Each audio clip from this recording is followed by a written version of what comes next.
Good morning India. मैं आपका host and दोस्त पीसी सांचौरी आपके सामने पीसी सांचौरी चैनल पर हार्दिक स्वागत करता हूं, अभिनंदन करता हूं।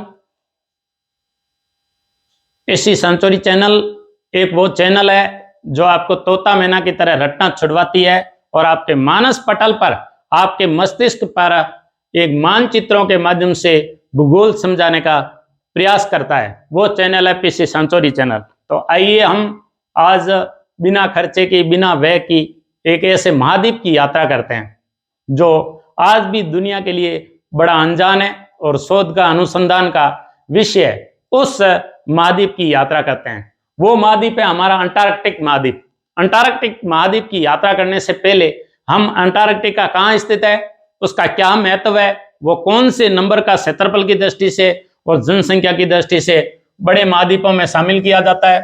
तो आइए उसकी लोकेशन, उसकी स्थिति और विस्तार के बारे में देखते हैं। ये जो मैंने आपके सामने, ये एज ए अपन इसको ग्लोब मान लेते हैं। इस ग्लोब के मध्य से 0 डिग्री अक्षांश गुजरता है। 0 डिग्री अक्षांश गुजरने के कारण, ये पृथ्वी के मध्य गुजरने के कारण भूमध्य रेखा कहलाती है, भूमध्य। और विश्व के मध्य होने के कारण इसे विषुवत रेखा कहते हैं, विषुवत रेखा कहते हैं। किसी भी मानचित्र, कोई भी मानचित्र यदि दीवार पर लटक रहा है तो उसके ऊपर की दिशा हमेशा नॉर्थ बताती है। तो ये हो गया नॉर्थ, और ये हो गया हमारा साउथ, ये हो गया हमारा ईस्ट, और ये हो गया हमारा वेस्ट, यानी उत्तर दिशा, दक्षिण दिशा, पूर्व दिशा, पश्चिम दिशा। अब 0 डिग्री से जो ऊपर का गोला है, उत्तर का, इसे ज्योग्राफी की भाषा में उत्तरी गोलार्ध कहते हैं। इसे कहते हैं उत्तरी गोलार्ध। और इस 0 डिग्री से दक्षिण का जो गोला है, इसे दक्षिणी गोलार्ध कहते हैं। इसे दक्षिणी गोलार्ध कहते हैं। पृथ्वी के सुदूर उत्तर में स्थित एक महाद्वीप है जो बर्फीला है। उस महाद्वीप को कहते हैं आर्कटिक महाद्वीप। उस महाद्वीप को कहते हैं आर्कटिक महाद्वीप। ये आर्कटिक महाद्वीप आर्कटिक महासागर भी कहलाता है। तो ये जो महाद्वीप है वो कुछ देशों के क्षेत्रफल से बनता है। जैसे कनाडा का कुछ क्षेत्रफल आता है, अमेरिका का, अलास्का का कुछ क्षेत्रफल आता है, CIS राष्ट्रकुलों के जो राष्ट्र है, सोवियत संघ के कुछ भाग इसमें शामिल किए जाते हैं। आर्कटिक महाद्वीप ये सुदूर उत्तर में स्थित है, और सुदूर जो दक्षिण में स्थित है उसे कहते हैं अंटार्कटिक महाद्वीप। उसे कहते हैं अंटार्कटिक महाद्वीप। अंटार्कटिक महाद्वीप कहा जाता है। तो इसकी लोकेशन है वो सुदूर दक्षिण में स्थित है। सुदूर दक्षिण में होने के कारण, जैसे यहां ये दक्षिणी अमेरिका, यहां अफ्रीका, और यहां हमारा इंडिया, यहां ये ऑस्ट्रेलिया। इस प्रकार ये ऑस्ट्रेलिया से अंटार्कटिका महाद्वीप 2700 किलोमीटर दूर पड़ता है। ऑस्ट्रेलिया से ये दक्षिणी अमेरिका से 960 किलोमीटर दूर पड़ता है। इस प्रकार इसकी लोकेशन सुदूर दक्षिण में स्थित है। इसे अंटार्कटिक महाद्वीप कहते हैं। अंटार्कटिक जो महाद्वीप है उसकी स्थिति के अलावा हम इसकी क्षेत्रफल की दृष्टि से इसको पढ़ते हैं कि अंटार्कटिक महाद्वीप क्या है। देखो, अंटार्कटिक महाद्वीप इस प्रकार आगे बढ़ा हुआ है, और ये जो क्षेत्र है इस प्रकार लिया हुआ, और ये इस प्रकार इस अंटार्कटिका महाद्वीप है। यहां जो भाग है इसे कहते हैं पाल्मर प्रायद्वीप। ये जो तीनों ओर से जल से घिरा हुआ है, इस तल का वह भाग जो तीनों ओर से समुद्र से घिरा है, जल से घिरा है, उससे प्रायद्वीप कहते हैं, और ये पाल्मर प्रायद्वीप है। यहां जो सागर है उसे कहते हैं रोस सागर। रोस सागर। यहां जो सागर है उसे कहते हैं वेडेल सागर। वेडेल सागर। ये जो पाल्मर प्रायद्वीप है ये दक्षिणी अमेरिका से जुड़ा हुआ है। जैसे दक्षिणी अमेरिका का ये जो भाग है, ये दक्षिणी अमेरिका है। दक्षिणी अमेरिका महाद्वीप से इस प्रकार इससे जुड़ा हुआ भाग है, इसे कहते हैं स्कोशिया कटक। समुद्र की वो पहाड़ी जो सिसले सागर द्वारा ढकी हुई होती है उसे कटक कहते हैं, और ये स्कोशिया कटक द्वारा दक्षिणी अमेरिका महाद्वीप से जुड़ा हुआ है। पाल्मर प्रायद्वीप स्कोशिया कटक के माध्यम से दक्षिणी अमेरिका महाद्वीप से जुड़ा है। यह अर्जेंटीना का भाग है पाल्मर प्रायद्वीप। पाल्मर प्रायद्वीप गर्मियों के दिनों में बसंत ऋतु में पिघलता है। इस प्रकार नवंबर से लगा करके फरवरी तक अंटार्कटिका महाद्वीप बसंत ऋतु का ग्रीष्म काल का मौसम होता है, और इसमें पाल्मर प्रायद्वीप पिघलता है, और इस प्रकार पिघलने के कारण इस महाद्वीप को ये सर्दियों में जम जाता है और सर्दियों में ये पिघल जाता है। इसलिए अंटार्कटिका महाद्वीप को जो है वो चलने वाला महाद्वीप, चहल पहल करने वाला महाद्वीप कहा जाता है। इस महाद्वीप पे चारों तरफ बर्फ ही बर्फ है, इसलिए इस महाद्वीप को श्वेत महाद्वीप कहा जाता है। इस महाद्वीप को श्वेत महाद्वीप कहा जाता है बर्फ के कारण यहाँ वनस्पति, जीव जंतु, जन शून्य क्षेत्र हो जाने के कारण ये एक निर्जन मरुस्थल है, इसलिए इसे विश्व का सबसे ठंडा मरुस्थल कहा जाता है। इस पर कोई जनसंख्या नहीं रहती, जन शून्य क्षेत्र है, ये जन शून्य क्षेत्र है, और ये एक प्रकार का निर्जन क्षेत्र है। इस पे 500 से लगा करके 1000 तक वैज्ञानिक काम करते हैं, और ये विज्ञान को समर्पित महाद्वीप कहलाता है। ये विज्ञान को समर्पित महाद्वीप कहलाता है, विज्ञान को समर्पित महाद्वीप कहलाता है। ये विश्व का क्षेत्रफल की दृष्टि से 5वां बड़ा महाद्वीप है। क्षेत्रफल की दृष्टि से विश्व का 5वां बड़ा महाद्वीप है। एशिया, अफ्रीका महाद्वीप, उत्तरी अमेरिका, दक्षिणी अमेरिका, और उसके बाद में क्षेत्रफल की दृष्टि से विश्व का 5वां बड़ा महाद्वीप है, वो है अंटार्कटिक महाद्वीप। अंटार्कटिक महाद्वीप का क्षेत्रफल 140 लाख वर्ग किलोमीटर है, यानी 1,40,00,000 वर्ग किलोमीटर है। 1,40,00,000 वर्ग किलोमीटर में से मुश्किल से 2,37,000 क्षेत्र है वो बर्फ रहित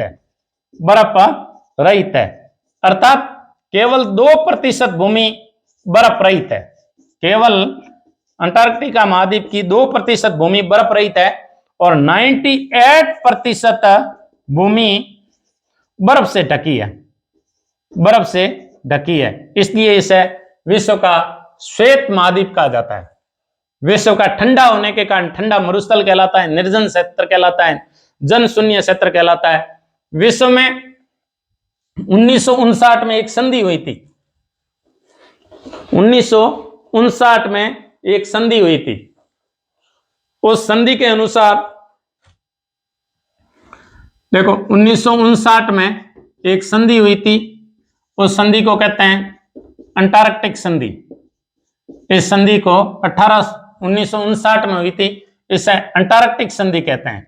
अंटार्कटिक संधि पर उस समय 12 देशों ने हस्ताक्षर किए थे। वर्तमान में इसके 54 देश सदस्य बन चुके हैं, और इन्होंने इस संधि के तहत किसी भी प्रकार का इस महाद्वीप पर अनुसंधान के अलावा इस पर किसी भी प्रकार का खनन नहीं किया जा सकता, किसी दूसरे प्रकार का कब्जा नहीं किया जा सकता। इसलिए इन देशों ने इसे विज्ञान को समर्पित महाद्वीप की संज्ञा दी उस समय। और ये जो अंटार्कटिका महाद्वीप है, सर्वप्रथम अपन बात करते हैं इसको खोजा किसने। इसको सर्वप्रथम खोजने का जो प्रयास किया था, सर्वप्रथम खोजने का जो प्रयास किया था वो किया था जेम्स कुक ने।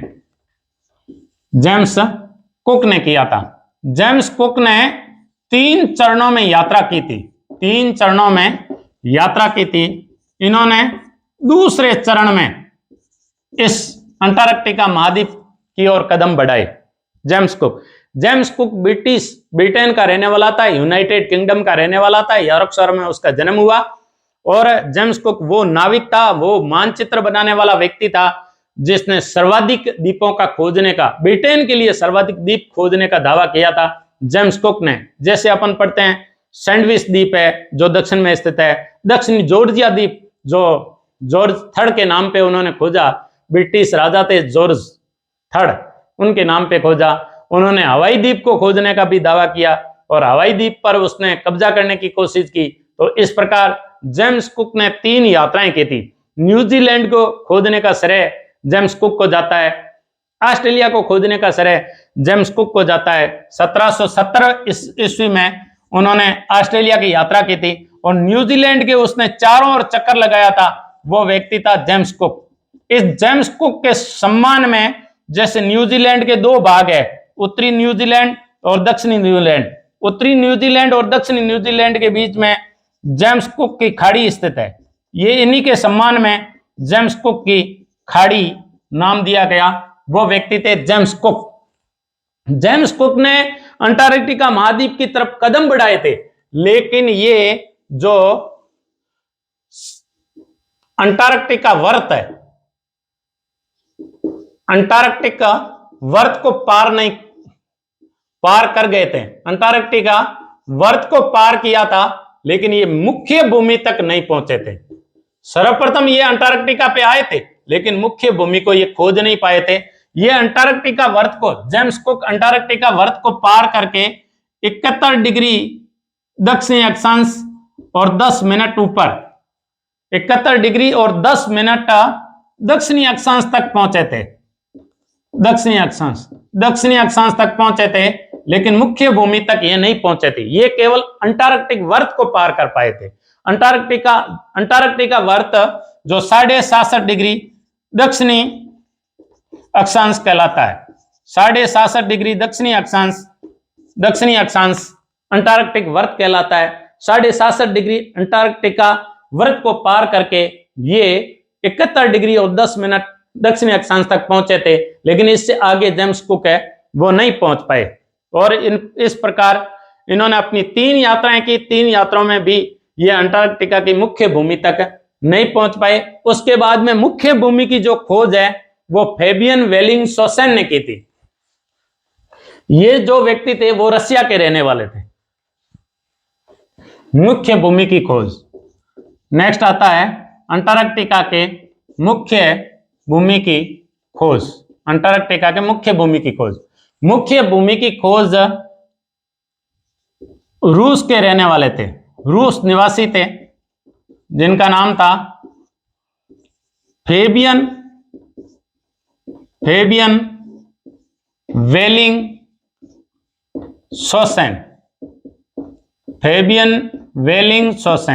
फेबियन वेलिंगसोसन ये रशियन नागरिक थे। और रशियन नागरिक उस समय एक होड़ थी कि अंटार्कटिका को खोजने के लिए और विश्व के नए नए द्वीपों को खोजने के लिए यात्राएं की जा रही थी। उस समय फेबियन वेलिंगसोसन ने यात्रा की और उनका जो जहाज का नाम था, उन्होंने 1820 में वोस्टॉक नामक जहाज से यात्रा की। 1820 में फेबियन वेलिंगसोसन ने, इन्होंने मुख्य भूमि की खोज की थी, अंटार्कटिका के मुख्य भूमि की। अंटार्कटिका को पहली बार अंटार्कटिका की तरफ जो कदम बढ़ाए और खोज करने का जो कार्य किया वो जेम्स कुक ने किया। और जेम्स कुक ने दूसरे चरण में 1772 के बाद किया। जेम्स कुक ब्रिटिश नागरिक थे, लेकिन मुख्य भूमि खोजने, अच्छा जेम्स कुक है वो 71 डिग्री और 10 मिनट दक्षिणी अक्षांश को पार नहीं कर पाए, वहां तक पहुंचे थे, अंटार्कटिक वर्त को पार गए थे, लेकिन मुख्य भूमि पर पहला पांव रखने वाला व्यक्ति था, रूसी निवासी था फेबियन वेलिंगसोसन। उसने 1820 में वोस्टॉक नामक जहाज से यात्रा की थी। वोस्टॉक वो जहाज है जो रूस का सबसे प्रसिद्ध जहाज है, और रशियन जहाजों में सर्वाधिक वो कीमती जहाज जिसने सर्वाधिक द्वीपों का खोजने का श्रेय दिया जाता है वो है वोस्टॉक जहाज। वोस्टॉक एक झील भी है जो रशिया में स्थित है। वोस्टॉक एक नगर भी है, और वोस्टॉक फर्स्ट, इसी की याद में वोस्टॉक फर्स्ट 1961 में यूरी गागरिन वोस्टॉक फर्स्ट एक अंतरिक्ष यान था जिसमें यूरी गागरिन ने पहली बार अंतरिक्ष की यात्रा की थी, वही वोस्टॉक फर्स्ट के सम्मान में दिया गया। वह वोस्टॉक जहाज था जो 1820 में फेबियन वेलिंगशॉसेन ने यात्रा करके अंटार्कटिका की मुख्य भूमि की खोज की थी। अंटार्कटिका की मुख्य भूमि पे खोज करने के बावजूद अभी तक कोई दक्षिणी ध्रुव पर नहीं पहुंच पाया था, और दक्षिणी ध्रुव खोजने का जो कार्य किया वो व्यक्ति था नॉर्वे निवासी, और नॉर्वे निवासी जो व्यक्ति था उसका नाम था एम्डसन। नॉर्वे निवासी एम्डसन ने दक्षिणी ध्रुव को खोजा था।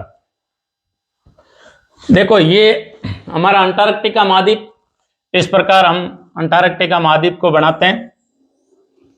ये मान लो अंटार्कटिका महाद्वीप, अंटार्कटिका महाद्वीप के मध्य इस प्रकार एक पर्वतमाला स्थित है जिसका नाम है ट्रांस अंटार्कटिक पर्वतमाला। ट्रांस अंटार्कटिक पर्वतमाला ऑस्ट्रेलिया को लगभग 2 बराबर भागों में बांटती है।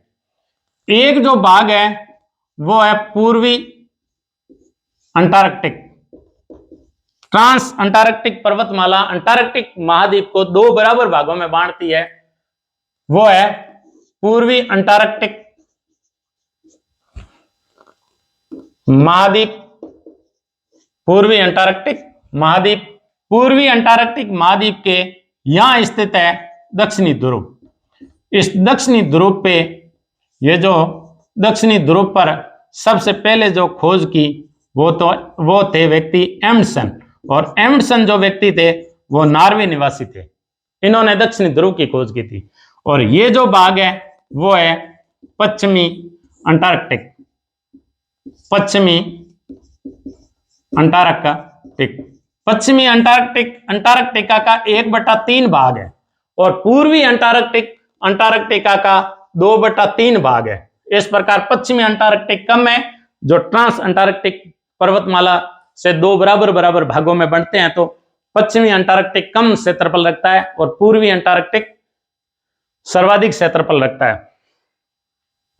अब देखो यहां एक सागर स्थित है, वेडेल सागर। वेडेल सागर, ये वेडेल भी एक खोज करता थे जिनके नाम पे वेडेल सागर रखा गया। वेडेल सागर हाल ही इसलिए सुर्खियों में आया क्योंकि यहां एक जो लोरसेन सी हिम चट्टान थी, उस हिम चट्टान का नाम था लोरसेन सी।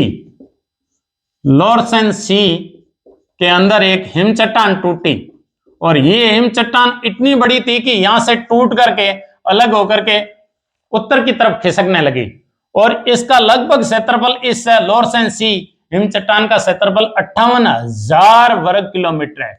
58,000 वर्ग किलोमीटर, यानी इतनी बड़ी हिमशिला है कि यदि हमारे जैसलमेर और बीकानेर जिले को, क्योंकि सबसे बड़े जिले हैं राजस्थान के बड़े जिलों में जैसलमेर जिला 38,401 लगभग, और उसके बाद में बीकानेर जिले को, दोनों जिले को मिला दिया जाए तो इतने बड़ा क्षेत्रफल है।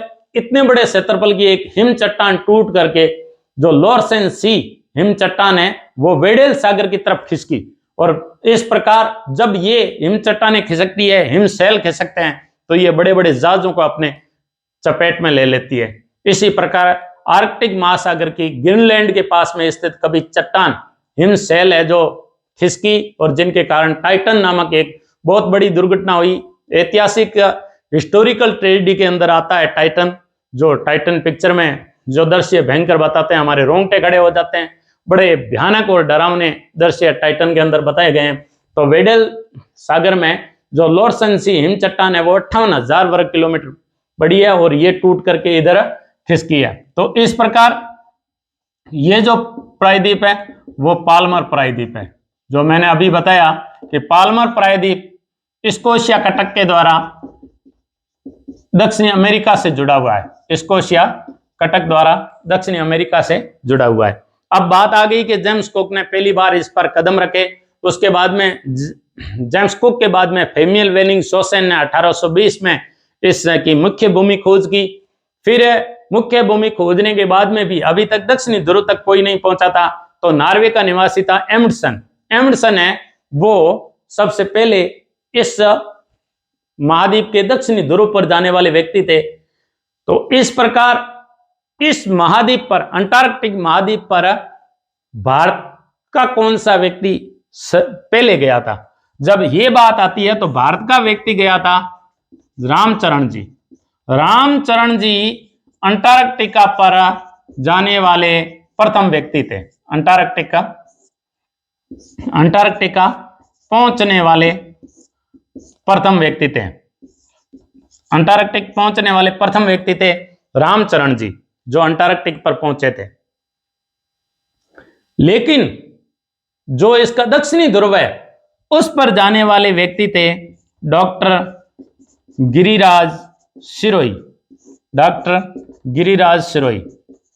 डॉक्टर गिरिराज सिरोही आगरा और बनारस यूनिवर्सिटी में पढ़े थे और इन्होंने डबल पीएचडी की थी। और जो डबल पीएचडी की वो उन्होंने जैविक घड़ी की खोज पर पीएचडी की थी। जैविक घड़ी ये होती है कि पृथ्वी पश्चिम से पूर्व की तरफ घूमती है और आज तक तथ्य और ये फैक्ट ये बताते हैं कि पृथ्वी की घूर्णन गति के कारण जीवों के अंदर एक जैविक घड़ी होती है जो उन्हें संतुलित रखती है।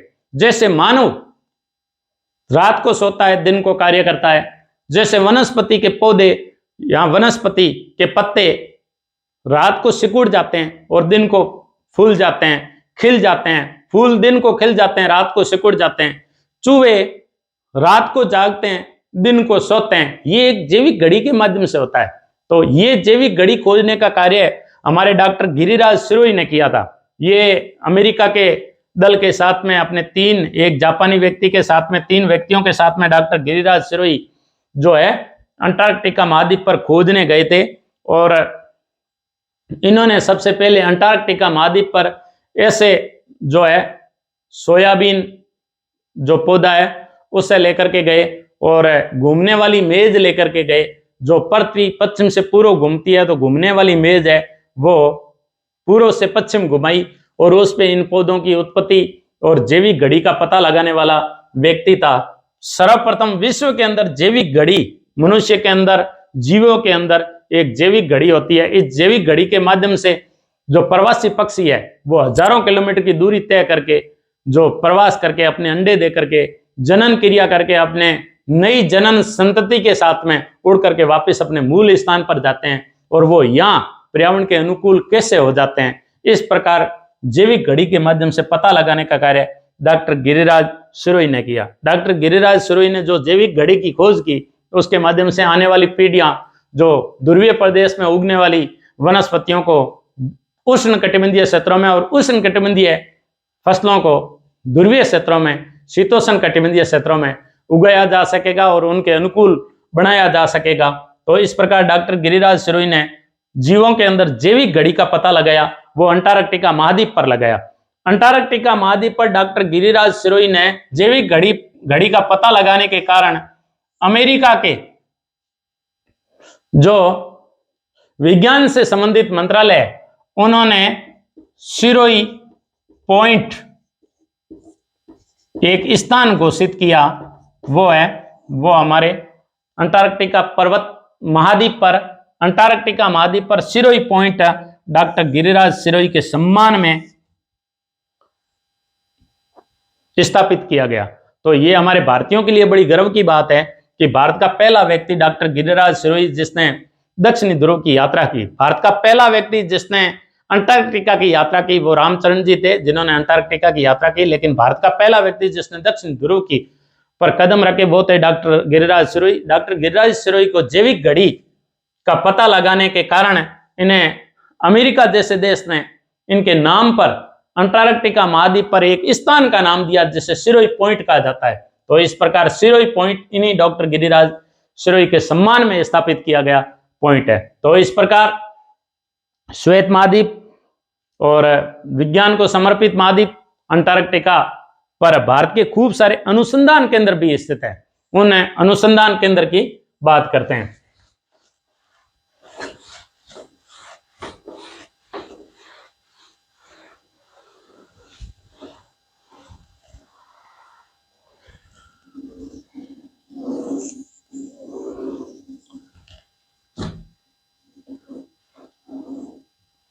देखो, सबसे पहले भारत ने 1981 के अंदर अभियान दल भेजा अंटार्कटिका पर खोज के लिए। 1981 में भारत ने अभियान दल भेजा। 1981 से लगा करके 5 जनवरी 2021 तक भारत अभी तक 40 अभियान भेज चुका है। भारत 40 अभियान अंटार्कटिका पर भेज चुका है। 1981 से लगा करके 2021 तक भारत 40 अभियान अंटार्कटिका पर भेज चुका है। भारत प्रतिवर्ष अंटार्कटिका पर वैज्ञानिकों को विभिन्न प्रकार के अनुसंधान, भू संरचना, मौसम परिवर्तन, जलवायु परिवर्तन, पर्यावरणीय व अनुकूलन की परिस्थितियां, जैविक जो घड़ियां होती है, हर जीवों में जो जैविक घड़ी होती है, जैविक घड़ी के अनुसार जीव संबंधित जलवायु के अंदर अपना अनुकूलन करता है, उसकी खोज के लिए, वहां की भू संरचना के लिए, वहां के जीवाश्म के लिए, वहां की ओजोन परत के लिए, जो 1985 में ब्रिटिश एक दल था, उसने 1985 के अंदर ये खोज किया कि सबसे पहले अंटार्कटिका पर ओजोन छिद्र का पता लगाया कि ओजोन मंडल है जो 35 से 50 किलोमीटर की दूरी पर पृथ्वी पर, जो ये पृथ्वी है, पृथ्वी की शोभ मंडल, समताप मंडल, इस प्रकार ओजोन मंडल, ये जो ओजोन मंडल है, ओजोन मंडल के अंदर छेद हो रहा है। ओजोन मंडल जो सांद्रता है वो 35 से 50 किलोमीटर के मध्य है।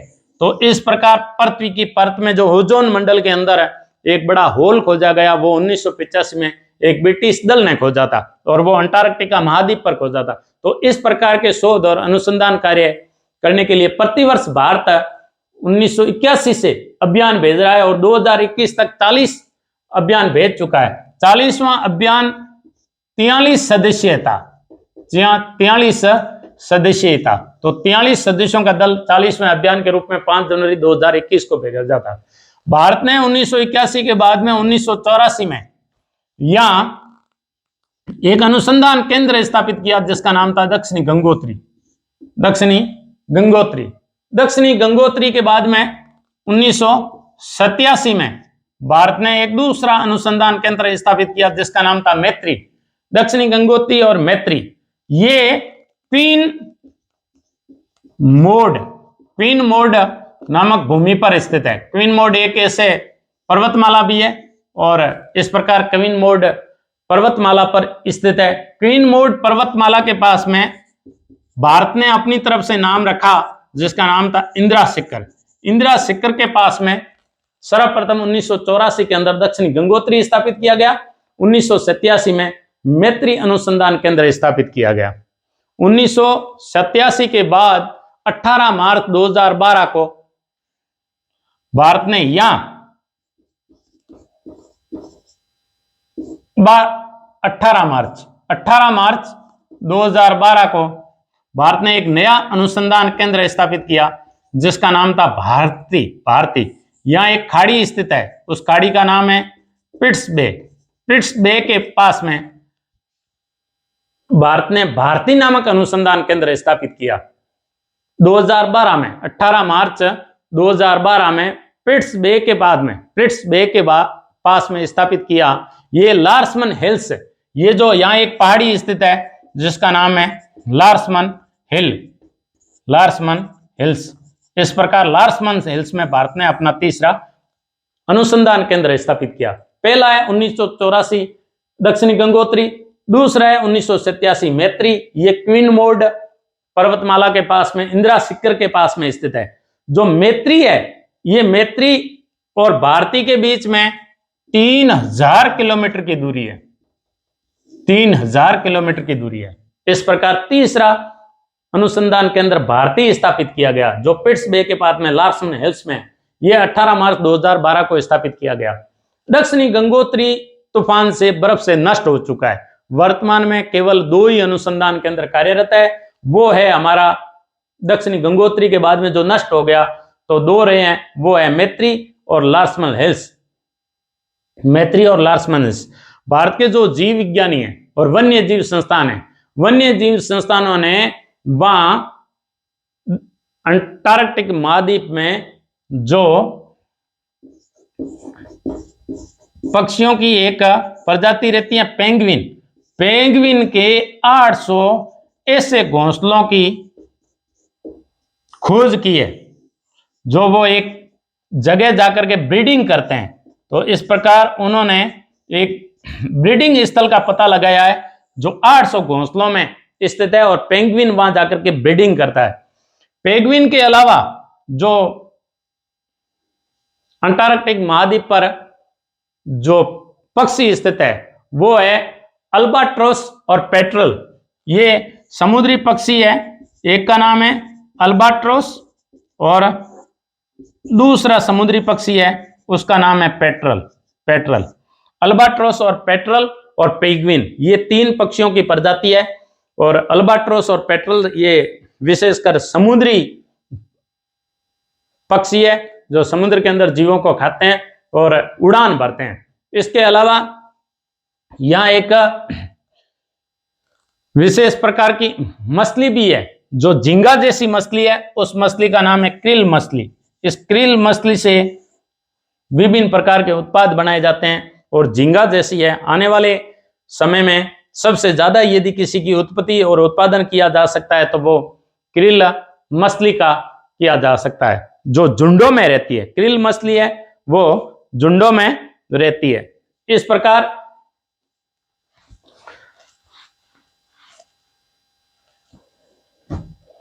यहां स्थित है रोज सागर। रोज सागर को सबसे बड़ा समुद्री जलीय संरक्षित क्षेत्र घोषित किया गया। समुद्री जलीय संरक्षित क्षेत्र घोषित किया गया यानी इसे ओशियन प्रोटेक्टेड एरिया घोषित किया गया। यह विश्व का सबसे बड़ा समुद्री जलीय संरक्षित क्षेत्र है रोज सागर। यहां हमने अभी वेडेल सागर की बात की कि वेडेल सागर से एक हिम जो है वो टूट करके जो वेडेल सागर की तरफ बढ़ा। ऑस्ट्रेलिया की अंटार्कटिका महाद्वीप की सबसे ऊंची चोटी है वो है विंसन मैसिव। ये यहां स्थित है विंसन मैसिव 5140 मीटर है यानी 5140 मीटर ऊंची है। विंसन मैसिव है जो 5140 मीटर ऊंची है। इधर ये प्रशांत महासागर से जुड़ा हुआ है, प्रशांत महासागर से जुड़ा हुआ है। इधर ये अटलांटिक महासागर से जुड़ा हुआ है, अटलांटिक महासागर से जुड़ा हुआ है। इधर ये हिंद महासागर से जुड़ा हुआ है यानी प्रशांत महासागर का दक्षिणी भाग, अटलांटिक महासागर का दक्षिणी भाग और हिंद महासागर का दक्षिणी भाग से अंटार्कटिका महाद्वीप बना है। इसलिए इसे दक्षिणी महासागर भी कहा जाता है। इसे दक्षिणी महासागर भी कहा जाता है क्योंकि ये दक्षिणी प्रशांत महासागर का हिस्सा है, ये अटलांटिक के दक्षिण का हिस्सा है और ये हिंद महासागर के दक्षिण का हिस्सा है और जो बर्फ के रूप में जमा हुआ है इसलिए इसे दक्षिणी महासागर भी कहा जाता है। आगे हम कुछ भारत की तरफ से जो बात करते हैं कि इसमें 40 अभियान अभी तक जा चुके हैं। जैसे हमारा ये इंडिया है और इस प्रकार ये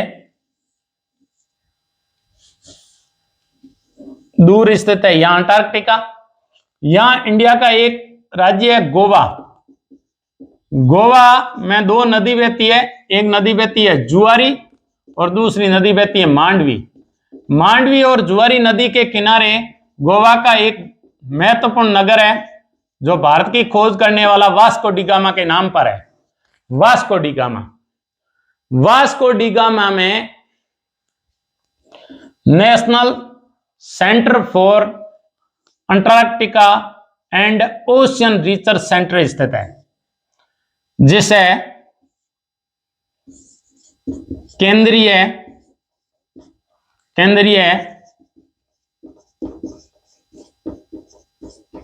अंटार्कटिका एवं समुद्री अनुसंधान संस्थान कहा जाता है, NCAOR। NCAOR, इस NCAOR का पहला नाम था केंद्रीय अंटार्कटिक केंद्र नाम था, केंद्रीय अंटार्कटिक केंद्र नाम था NCAOR का, लेकिन बाद में इसका नाम बदल के केंद्रीय अंटार्कटिक एवं समुद्री अनुसंधान संस्थान कर दिया गया। यह संस्थान है वो वास्को डी गामा स्थित है। वास्को डी गामा गोवा में स्थित है। जुआरी और मांडवी नदियों के संगम पर मारमा गोवा के पास में वास्को डी गामा स्थित है। और गोवा भारत का सबसे क्षेत्रफल की दृष्टि से सबसे छोटा राज्य है। गोवा से अभियान भेजे जाते हैं, जहां केंद्रीय अंटार्कटिक एवं समुद्री अनुसंधान संस्थान है वो गोवा से अभियान भेजे हैं। अभी तक 40 अभियान जो है वो अंटार्कटिका के भेजे जा चुके हैं। अभी हाल ही एक जो 28 अक्टूबर 2016 को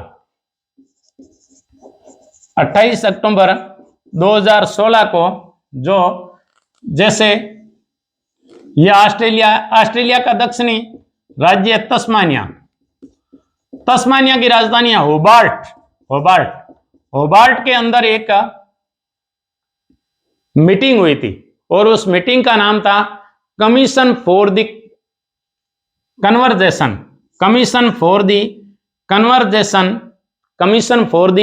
conversation of Antarctica, commission for the conversation of Antarctica marine living resources, CCMLR,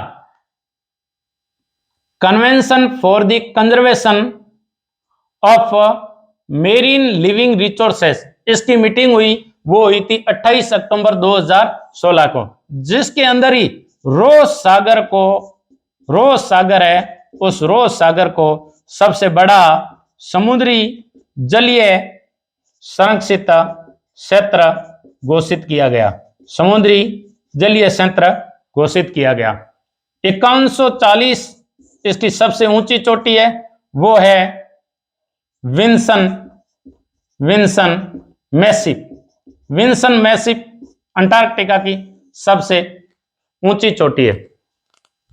Antarctica के 19 मीटर मोटी अंटार्कटिका की जो बर्फ है वो 2 से 5 किलोमीटर मोटी है। इसकी परत है वो 205 किलोमीटर मोटी है। और अंटार्कटिका अमूमन दूसरे महासागरों से ऊंचा है। ये लगभग 6000 फीट दूसरे महाद्वीपों से ऊंचा है। सबसे ऊंचा महाद्वीप कहलाता है अंटार्कटिका महाद्वीप। अंटार्कटिका महाद्वीप सबसे ऊंचा महाद्वीप कहलाता है। अंटार्कटिक महाद्वीप सबसे ऊंचा महाद्वीप है। इस महाद्वीप में 2 से 5 किलोमीटर मोटी बर्फ की पट्टी है। जो बर्फ जमी है वो 2 से 5 किलोमीटर है। ऐसे ही इस बर्फ के नीचे एक वेदा नाम से खारी झील मिली है। खारी झील ये आने वाले दिनों में इस अंटार्कटिक महाद्वीप का एक रहस्य उजागर करेगी। जैसे ये पहले ग्लोब इस प्रकार था, इस पृथ्वी का एक जुड़ा हुआ भाग था ग्लोब पर।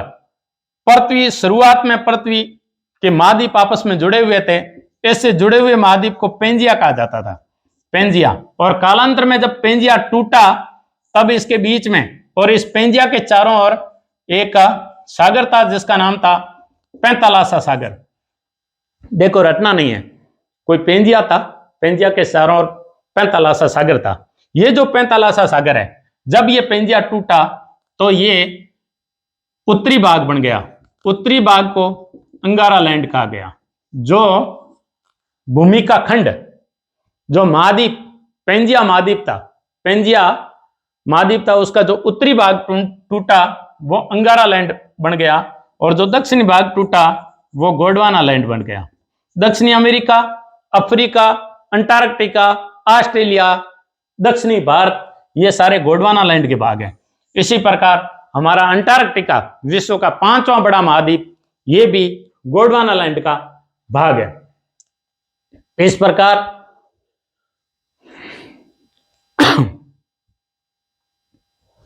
वीदा नामक झील है, वो जो आपने बात की कि वीदा नामक झील है, ये गोंडवाना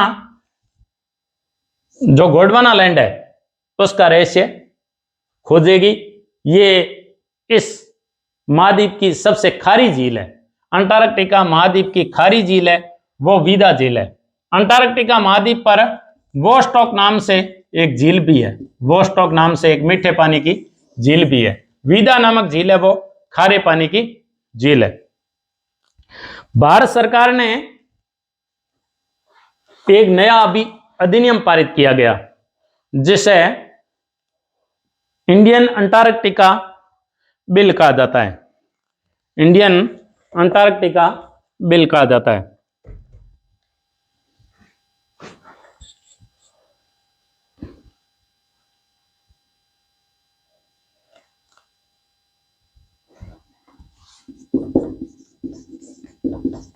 इंडियन अंटार्कटिका बिल 2022 भारतीय संसद ने हाल ही पारित किया। आज से पहले जितने भी अंतर्राष्ट्रीय कानून थे, यदि वहां किसी भी प्रकार का भारतीय दल पर हमला हुआ है या भारतीय दल ने किसी और पे हमला किया है, तो जितने भी कानून थे उन कानून अंतर्राष्ट्रीय न्यायालय में जब भी जाते थे तब जो भाग इस पे यदि खनन के मामलों में, किसी भी प्रकार के मछली पकड़ने के मामले में, किसी भी प्रकार के न्यूक्लियर यदि विस्फोट कर दिया गया है, तो ये सारा जितने भी कानून है वो अंतर्राष्ट्रीय कानूनों के अनुसार, दूसरे न्यायालयों के अनुसार, अंतर्राष्ट्रीय कानूनों के अनुसार मुकदमा बनता था। लेकिन भारत सरकार ने इंडियन अंटार्कटिका बिल 2022 किया।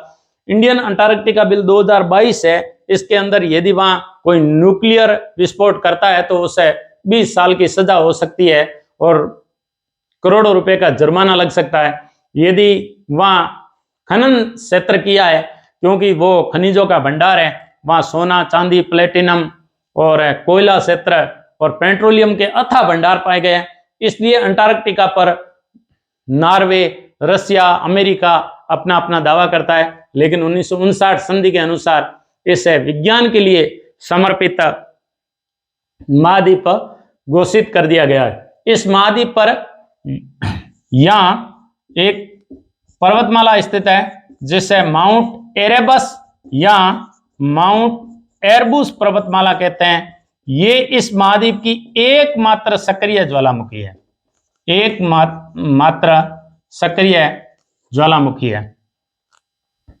देखो, जो फेबियन लेविंग अपन शोसेन पढ़े थे, फेबियन लोविंग शोसेन ने वोस्टॉक नामक जहाज से यात्रा की थी।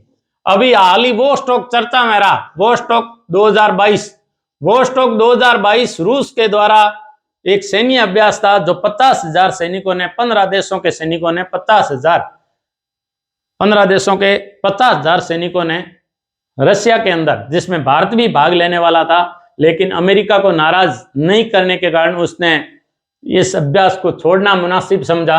वोस्टॉक 2022 हाल ही सुर्खियों में रहा।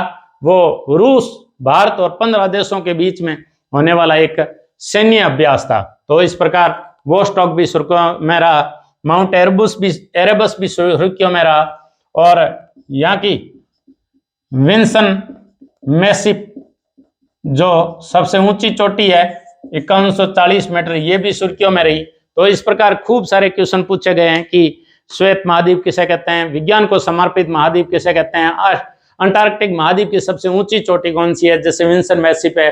अंटार्कटिका महाद्वीप पर एकमात्र सक्रिय ज्वालामुखी कौन सा है, माउंट एरेबस पूछा गया क्वेश्चन है। अभी हाल ही करंट जीके में पूछा गया इंडियन अंटार्कटिका बिल 2022 क्या है, तो ये वो वहां यदि कोई न्यूक्लियर विस्फोट करता है, कोई उत्खनन करता है, कोई खनन करता है, यदि वहां के लैंडस्केप को, टॉपोग्राफी को किसी भी प्रकार का नुकसान पहुंचाता है और भारतीय अनुसंधान दल गया उसको किसी भी प्रकार का नुकसान पहुंचाता है, तो उनका मुकदमा भारतीय न्यायालयों में चल सकेगा। ये इंडियन अंटार्कटिका बिल 2022 है।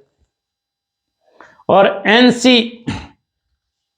NCAOR जो वास्को डिगामा में स्थित है, केंद्रीय अंटार्कटिका और समुद्र अनुसंधान संस्थान, इसके बारे में पूछा गया क्वेश्चन है कि दक्षिणी महासागर किसे कहते हैं। दक्षिणी अटलांटिक महासागर, दक्षिणी प्रशांत महासागर और दक्षिणी हिंद महासागर का हिस्सा है जो 33 डिग्री दक्षिणी अक्षांश के बाद में इसका जल है वो 4 डिग्री सेंटीग्रेड के आसपास में गर्म रहता है, उससे ज्यादा गर्म नहीं हो पाता है। उसे जो अंटार्कटिका बना है उसे दक्षिणी महासागर कहते हैं। तो इस प्रकार दक्षिणी महासागर और अंटार्कटिका महासागर और उत्तरी ध्रुवीय जो महासागर है, इनके अनुसंधान के लिए वास्को डी गामा के अंदर एक अनुसंधान केंद्र है, जो भारत का अनुसंधान केंद्र है, जिसे केंद्रीय समुद्री एवं पोलर अनुसंधान केंद्र कहा जाता है। उसके बारे में पूछा गया क्वेश्चन है। देखो एक करंट जीके में क्वेश्चन और पूछा था। करंट जीके में क्वेश्चन ये पूछा था कि हाल ही एक मंगलमणि नाम की एक महिला चर्चा में रही थी। मंगलमणि का जो क्वेश्चन पूछा गया वो बड़ा ही चर्चित था कि मंगलमणि भारत की वो महिला है जो 403 दिन अंटार्कटिका पर रह के आई। अंटार्कटिक पर रह करके आई, उसका नाम था मंगलमणि। ये भारत की वो महिला है जो सर्वाधिक दिनों तक अंटार्कटिका पर रही, मंगलमणि। ये करंट जीके में पूछा गया क्वेश्चन था कि मंगलमणि हाल ही चर्चा में रही, उसका संबंध है। उसका संबंध मंगलमणि अंटार्कटिक महाद्वीप पर अनुसंधान करने के लिए गई थी और 403 दिन भारतीय महिला है जो सर्वाधिक, अभी तक भारतीय महिलाओं में सर्वाधिक लंबे समय तक रहने वाली, अंटार्कटिका पर रहने वाली महिला थी, वो मंगलमणि थी। इसके अलावा एक क्वेश्चन पूछा था कि मेहर मूसा किसके लिए जानी जाती है। मेहर मूसा भारत की वो वैज्ञानिक है जो सर्वप्रथम अंटार्कटिका की यात्रा की। महिलाओं में सर्वाधिक प्रथम बार यात्रा करने वाली महिला थी मेहर मूसा। मेहर मूसा अंटार्कटिका पर प्रथम भारतीय महिला है जो अंटार्कटिका की यात्रा की, वो थी मेहर मूसा। और मंगलमणि अंटार्कटिका पर सर्वाधिक रहने वाली, 403 दिन रहने वाली भारतीय महिला है। इसके अलावा एक क्वेश्चन और सुर्खियों मेरा कि सागर कन्या क्या है। सागर कन्या वो पोत है, वो जहाज है जिसके ऊपर भारत सरकार ने अंटार्कटिका की खोज के लिए वेधशाला और पुस्तकालय की व्यवस्था की गई है, जहां वैज्ञानिक बैठ करके अपने ज्ञान को दुरुस्त कर सकते हैं, और उस पर वेधशाला स्थापित की गई है। और जो पोलर सुविधा पर अनुसंधान करने का और हिम को तोड़ने वाले जहाजों में गिना जाता है, वो है सागर कन्या। तो सागर कन्या दक्षिणी महासागर और उत्तरी महासागर जो आर्कटिक महासागर है उस पे अनुसंधान के लिए वेधशाला स्थापित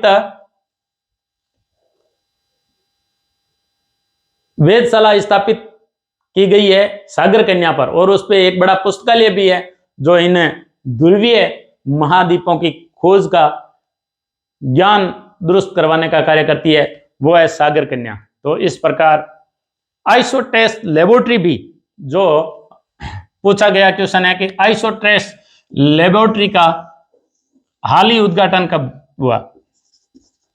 देखो भारत के किसी समय हर्षवर्धन भारत के पृथ्वी विज्ञान मंत्रालय के तहत और स्वास्थ्य मंत्री थे, वो थे केंद्रीय स्वास्थ्य मंत्री थे हर्षवर्धन, और वो विज्ञान मंत्रालय भी संभालते थे, पृथ्वी विज्ञान मंत्रालय संभालते थे।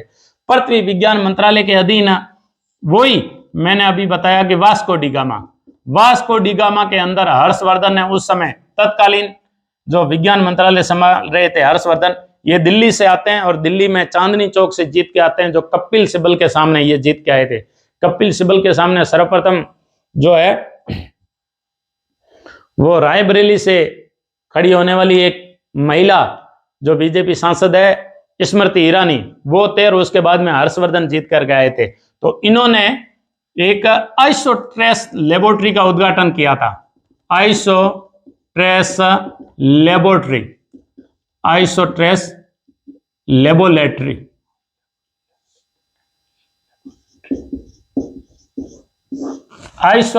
लेबोरेटरी है, वो अंटार्कटिक महाद्वीप के लगभग 19 मीटर या 20 मीटर नीचे पृथ्वी पे यानी भूमि के नीचे अंडर वाटर लेबोरेटरी, आइसोट्रेस लेबोरेटरी, और इसका उद्घाटन वास्को डी गामा में किया गया था। इसलिए आइसोट्रेस जो लेबोरेटरी है वो जिसका लगभग उसका उद्घाटन है वो 23 जुलाई 2014 को किया गया था। उस समय ये सुर्खियों में आई थी, आइसोट्रेस लेबोरेटरी। ये इसका उद्घाटन वास्को डिगा में किया गया था। और इस प्रकार हम अंटार्कटिका महाद्वीप पढ़ चुके हैं। अगला महाद्वीप हमारा होगा दक्षिणी अमेरिका।